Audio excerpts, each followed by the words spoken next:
Good day, Crime Talk aficionados. If you thought yesterday's show was great, wait until today. First, the bullets in the Mangione backpack, well, it helped solidify the ID that he was the CEO assassin. Today is the 2-month anniversary of the disappearance of Melodee Buzzard. Key evidence presented in the Brian Walshe murder trial, specifically security footage and forensic findings. An Ohio physician charged with administering abortion-inducing drugs without consent to his girlfriend. Florida man sentenced to death for the 2022 murder of his pregnant girlfriend and unborn child. A Kentucky couple gets arraigned for, throwing somebody off their balcony. A man with over 100 arrests investigated for hitting a pedestrian. We've got this day in legal history, our legal quote of the day, and our dumb criminal. Let's talk about it. All right, lawyer. Good day, everyone. My name is Scott Reich, and this is Crime Talk. Thanks for joining us. Now, you know the drill. Subscribe if you haven't. Like if you do. Hit that little bell for notifications, and make sure you do that, all right? Because we have people all the time saying, I didn't get notifications that my daily video was here. Scott, what happened? Somehow I'm not there. So go ahead, remind yourself, hit the like, hit the subscribe, just to make sure, because some people, they get unsubscribed, and hit the notification. All right. And hey, if you're driving around in the car or whatever, you want to go for a run, a walk in the park, you can also check us out on any of your favorite podcasting apps. Let me remind you, go to crimetalksearch.com, sign up for that background subscription service today. When you do, you get a background report prepared literally while you wait, emailed to you, and it's going to have all types of information, social media presence, phone numbers, home address. You're going to find out if somebody's on a criminal history. You're going to find out if somebody has a criminal history. Are they on a sex offender registry, married, divorced?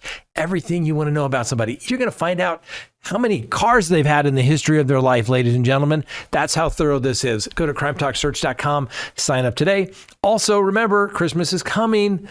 Hit the merch. Get your Crime Talk merch now. Listen, your significant other, your spouse, they may not get it for you. They may not know, because they're gonna ask you, what do you want for Christmas?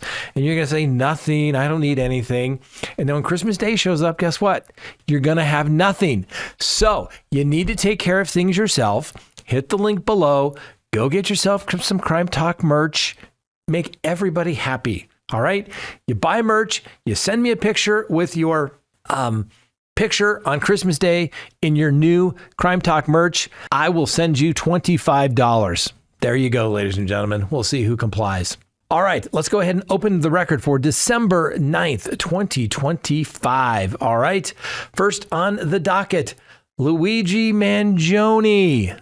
That's right. A loaded firearm magazine concealed inside a pair of underwear in Luigi Mangione's backpack provided the decisive confirmation for Pennsylvania police that they had apprehended the prime suspect in the fatal shooting of United Healthcare chief Brian Thompson. This is according to testimony presented today in a Manhattan courtroom. Now, the hearing, part of a pretrial effort by Mangione's defense team to suppress key physical evidence, instead offered prosecutors an opportunity to showcase body cam footage and witness accounts that portray the arrest and subsequent search as lawful and procedurally routine. So what took place? All right. The critical moments at the Pennsylvania McDonald's.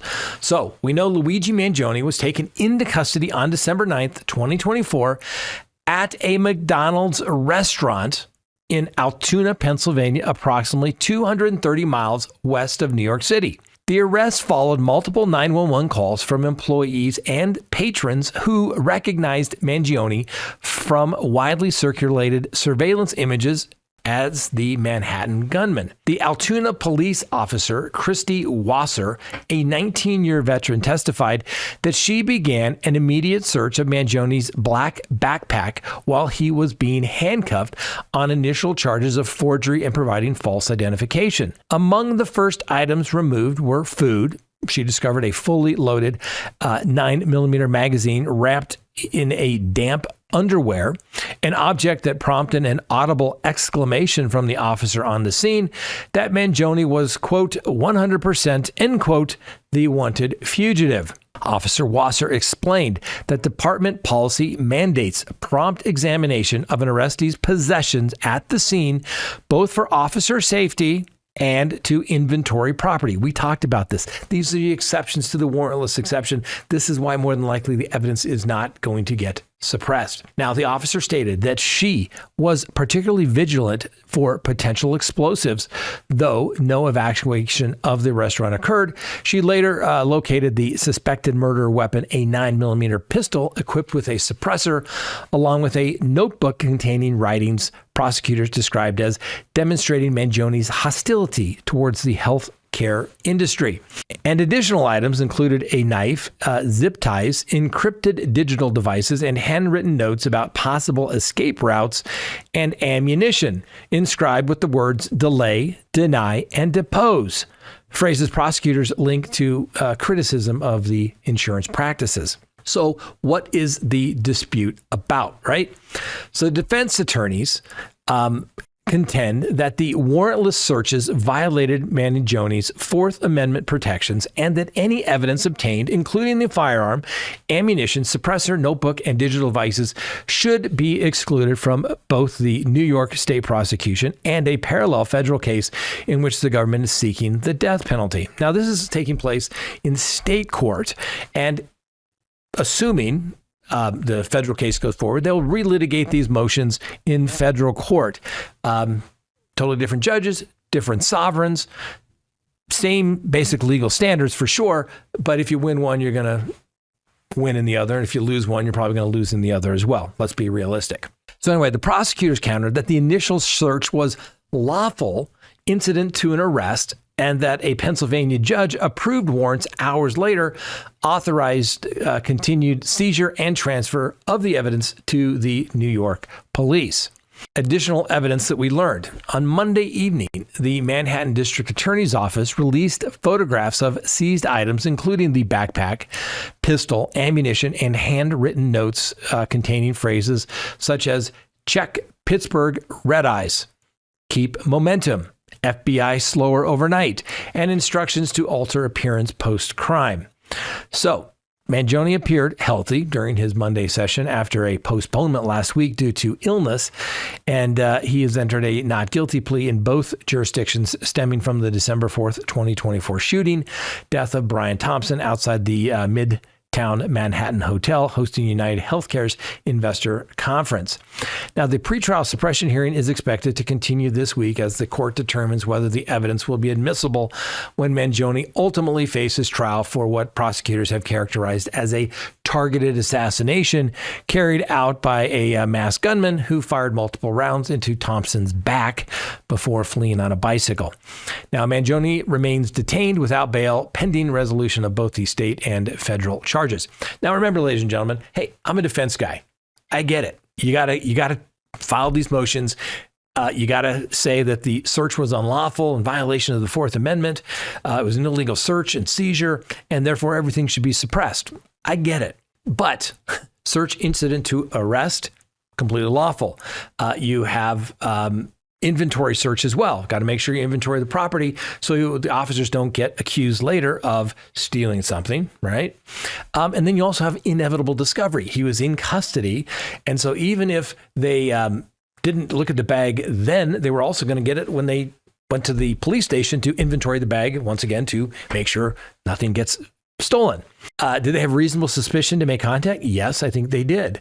And remember, you can always tell what the defense thinks is a problem based upon the motions that they're filing. What are the motions they're filing? Ooh, the gun, the suppressor, the notes, the plan afterwards, all that stuff. Bad for the defense. They know it. That's why they're trying to get it suppressed. Not trying to be an old curmudgeon here. I wish Luigi Mangione the best of luck, but we give it to you straight, ladies and gentlemen. This is a tough case for the defense. It really is. And there's a reason why they want all that stuff to go away. And Luigi Mangione, being some, young, active-looking guy that all the women think are really cute, is not going to make the evidence go away unless all of those women are seated on his jury. All right? And regardless, I'll tell you, insurance companies are the worst organizations in the world. I despise them.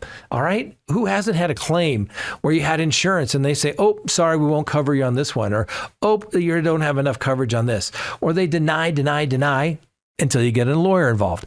Insurance companies are the worst. I despise insurance companies. All right. But it doesn't mean you can go around shooting people. Now, we'll give Luigi Mangione the presumption of innocence because that's what he is entitled to, ladies and gentlemen. But let's get realistic. There's a reason why the defense wants that all to go away. So it's a 2-month anniversary for the disappearance of Melodee Buzzard.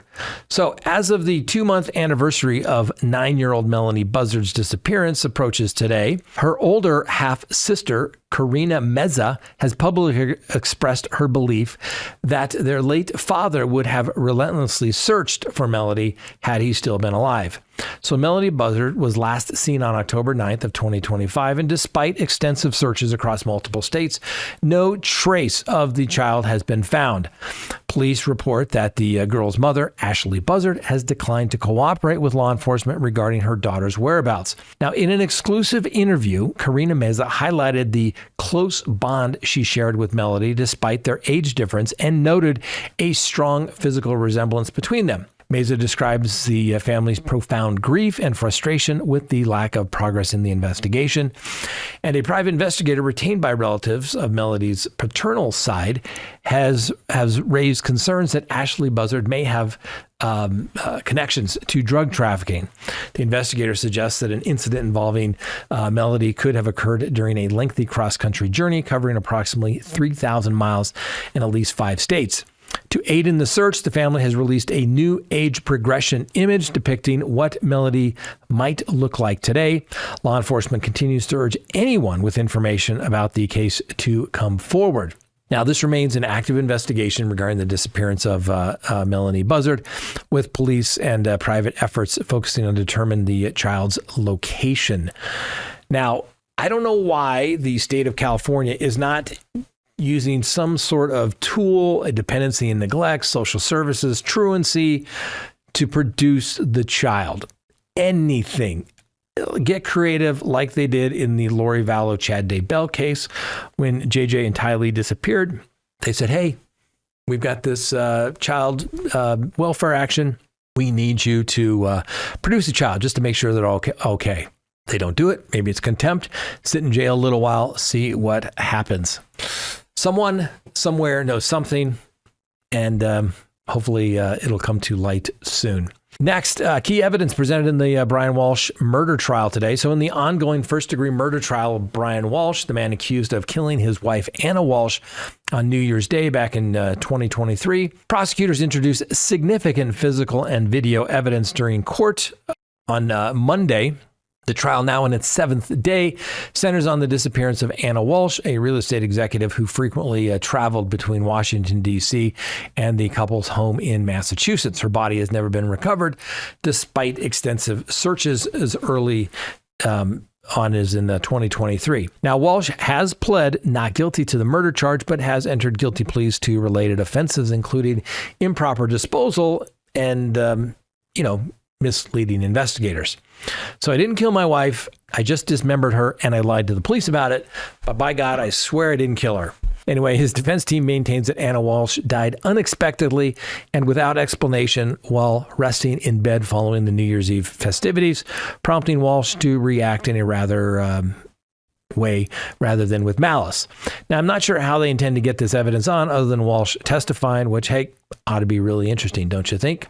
Prosecutors presented multiple surveillance recordings showing Brian Walshe, often wearing a mask and paying in cash, purchasing cleaning projects, tools, and other items at various retail locations in eastern Massachusetts shortly after the alleged incident.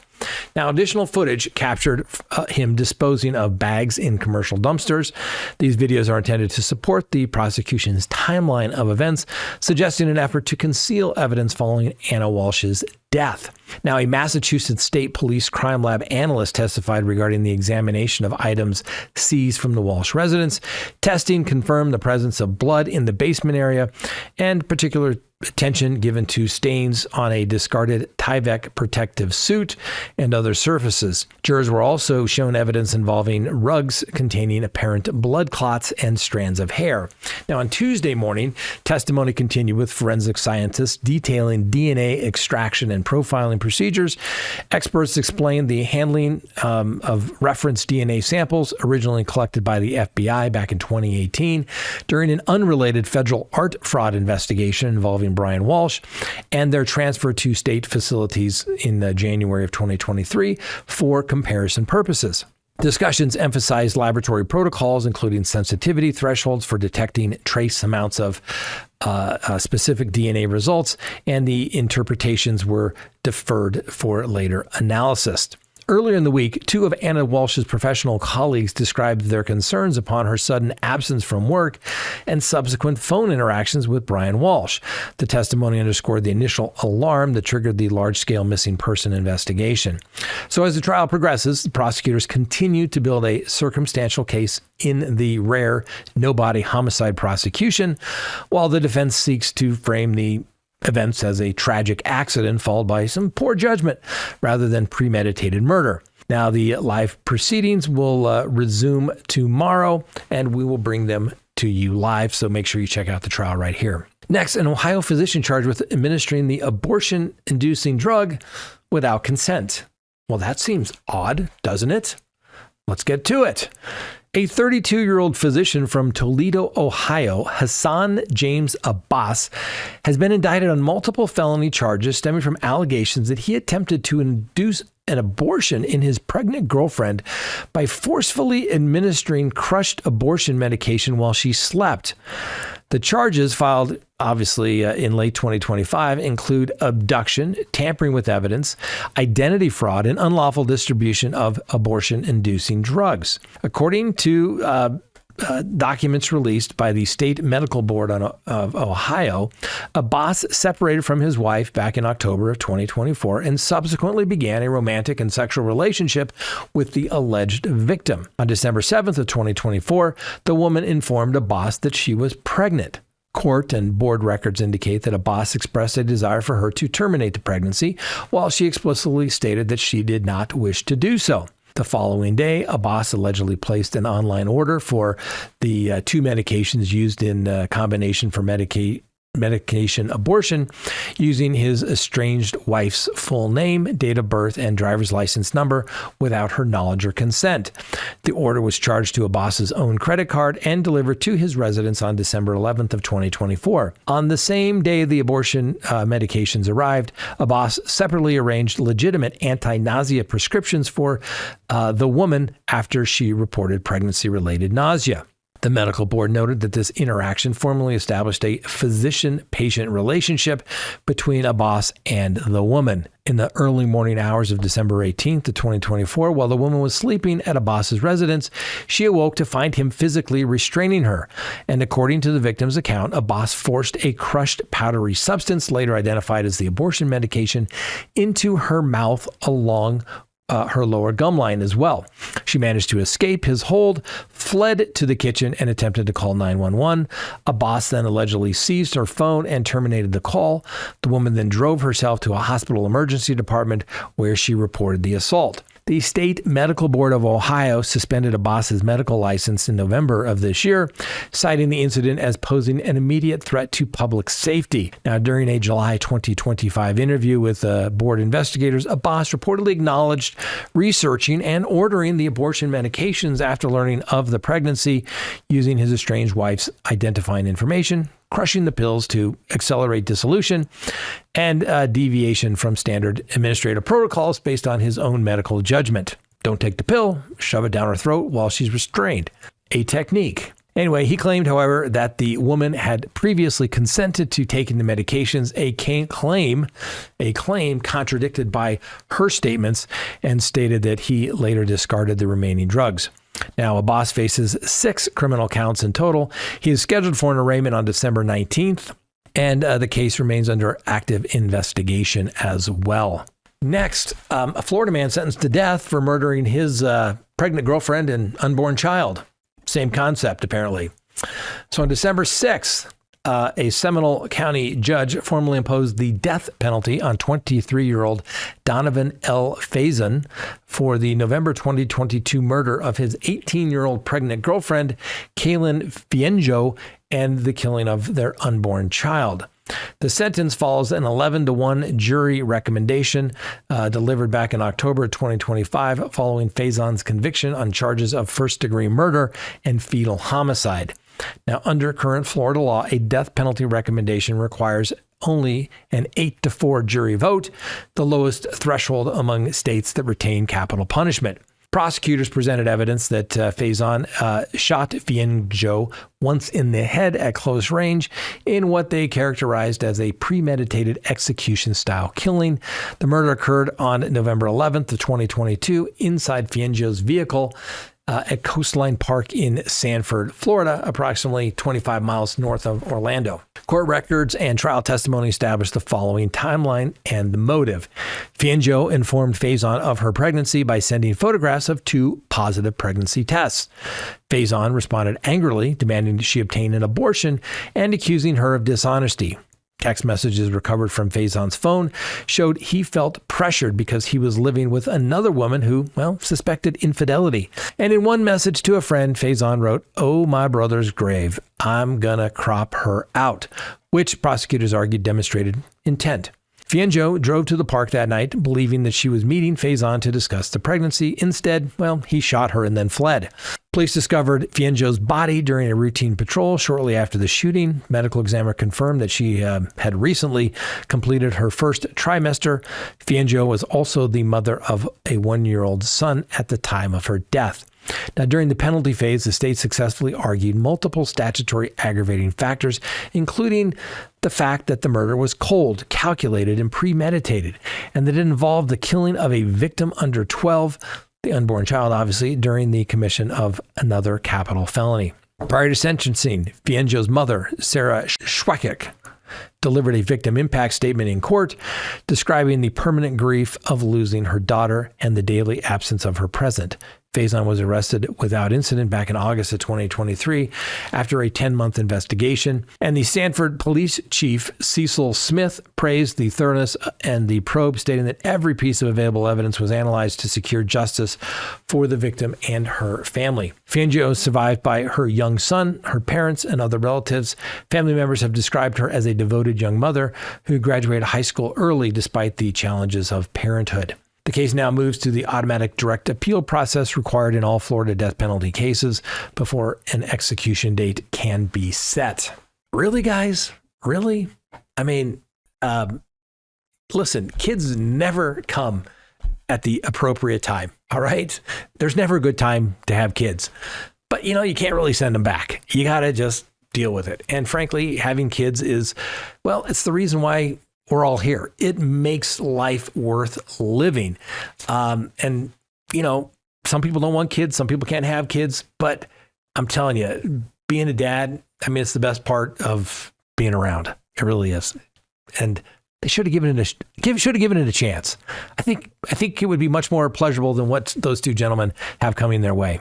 Next, a Kentucky couple gets arraigned for throwing somebody off their balcony. That's right. A Hardin, Kentucky county judge informed Sean Durbin and Nancy Durbin during separate virtual arraignments on December 9th that the murder charges they face are capital offenses punishable by life imprisonment or the death penalty upon conviction.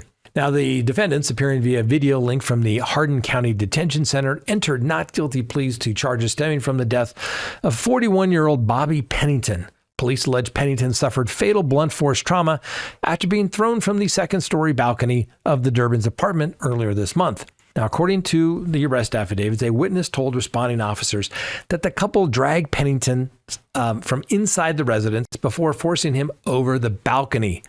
Pennington was pronounced dead at the scene from severe facial and head injuries.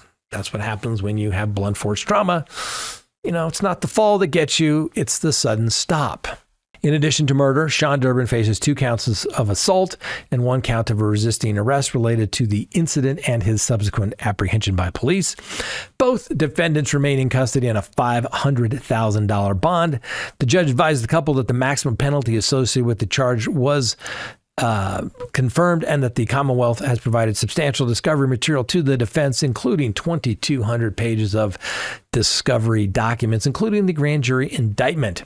Now, both Sean and Nancy Durbin each requested the appointment of a public defender. The judge stated that the Office of the Public Advocacy would evaluate whether a conflict of interest exists that might prevent the same attorney or office from representing both defendants. It will. One will get the public defender. The other one will get a private attorney at state expense. Anyway, a joint conference is being held. A joint pretrial conference will be held on January 2nd of next year. Now, this case is being prosecuted under Kentucky's aggravated murder statute, which permits prosecutors to seek the death penalty in cases involving intentional killing with aggravating circumstances. And no decision on whether the Commonwealth will pursue capital punishment has been announced as of yet. Next, over 100 arrests charged with a hit and run of a pedestrian. So a 70-year-old musician from Richmond, Rhode Island, once nominated for a Grammy Award as a member of the renowned blues band Roomful of Blues, was struck and killed while walking his dog Saturday morning out on Route 138. Police identified the victim as Roderick McLeod. The incident occurred shortly after 7:20 a.m. when an eastbound SUV driven by 41-year-old Shadden Goodbout veered out of its travel lane, collided with two telephone poles, and then struck McLeod, who was walking along the shoulder with his dog. Needless to say, police arrive. McLeod was transported to the hospital where he was pronounced dead from his injuries. In a statement posted on social media, the police extended condolences, stating, "Our thoughts and prayers are with the McLeod family and, this tragic incident." Officers who responded to the scene located Goodbout nearby and discovered quantities of illegal narcotics along with materials typically used for drug packaging and distribution in her possession. She was taken to the medical center before being placed under arrest. Goodbout now faces felony charges, including driving to endanger, resulting in death, and possession of controlled substance with intent to deliver. Police have indicated that additional charges remain after consideration as the investigation continues. Now, court records revealed by the local media there that she has an extensive criminal history with more than 100 prior arrests across at least 12 Rhode Island communities and 40 motor vehicle citations. Although she has been convicted in multiple cases, the majority resulted in suspended sentences following no contest pleas, and her longest period of incarceration was slightly more than 2 years. She's been ordered into substance abuse treatment programs on 7 occasions, as early as the last one was April of this year. Somehow I think she's going to be spending a little more time in custody, that's for sure. Next, this day in legal history. On December 9th, 1803, the 8th Congressional Congress approved and formally proposed the 12th Amendment to the Constitution, overhauling the Electoral College by requiring separate ballots for president and vice president.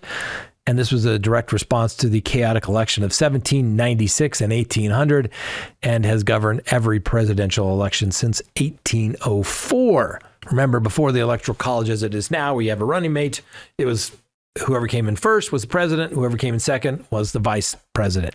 On this day, in November 9th, 1946, the doctor's trial began in Nuremberg, where 23 physicians and officials were prosecuted for war crimes and crimes against humanity related to the medical experiments and killings. These were conducted by the U.S. authorities, and the trial preceded the Nuremberg Code, a cornerstone for modern medical ethics and human subjects law. Yeah, they were bad dudes, man, doing medical experiments on people that should never have been done. December 9th, 1950, chemist Harry Gold was sentenced to 30 years in federal prison for his role as a courier in a Soviet atomic espionage network connected to Klaus Fuchs and the Rosenberg. Obviously, this was the early Cold War espionage prosecutions under U.S. law. And on this date in 1952, the United States Supreme Court began hearing the first round of oral arguments in Brown versus Board of Education and related school segregation cases. Those arguments launched the litigation that would culminate in the 1954 decision declaring that segregation of public schools was unconstitutional under the 14th Amendment. And on December 9th, 2000, the Supreme Court in a 5-4 order granted an emergency stay, stopping ongoing manual recounts in Florida presidential vote. That stay issued in Bush v. Gore. Litigation effectively froze the recount and paved the way for the court's final decision, resolving the 2000 election. Yes, that was the old hanging Chad stuff, ladies and gentlemen. Went on for like weeks. It was crazy. We didn't know who the president was going to be. It was crazy. Quote of the day. The judge who always likes the result he reaches is a bad judge. If you're going to be a good and faithful judge, you have to resign yourself to the fact that you're not always going to like the conclusions you reach. If you like them all the time, you're probably doing something wrong. Justice Scalia in an interview with Charlie Rose in 2008. He's got this one as well. My view of the job of the judge is to try to figure out what the law means and apply it faithfully, not what I think the judge think would be good policy. Only good constitution is a dead constitution. The constitution that we actually live by is the one that we interpret according to its original meaning. Also, Justice Scalia. Remember, ladies and gentlemen, judges don't get to decide policy. They don't get to find something unconstitutional because they don't like the policy. That's not their job. Their job is only to say whether it's legal or not. That's it.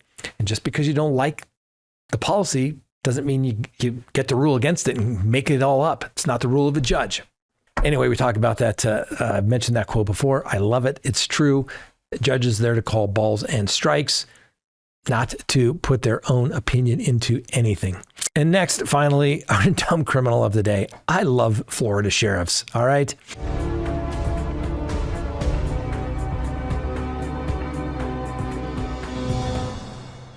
So 8 Philadelphia teens arrested for a theft, about $2,200 at a Dick's Sporting Goods in Polk County, where deputies responded to the Dick's Sporting Goods after a store manager reported a retail theft in progress. Deputies arrived within minutes and detained 8 teens identified as members of the Philadelphia youth football team in town for a national tournament. All 8 were charged with retail theft over $750 and conspiracy to commit retail theft. Because of the arrest, the teens were unable to play in their scheduled championship game, and they lost. Now, what I say by I love Florida sheriffs, I love this guy. Given his little spiel on what these guys did and why they're all going to be prosecuted, and they're not going to get a free pass just because they were out of town or the fact that they were juveniles. And they probably ruined chances of going to college, and certainly they lost their football tournament. All right, ladies and gentlemen, what can I tell you? You got to love the guy. All right, that's all we have for today. Thanks for joining us. We'll see you next time. And remember, the Constitution matters.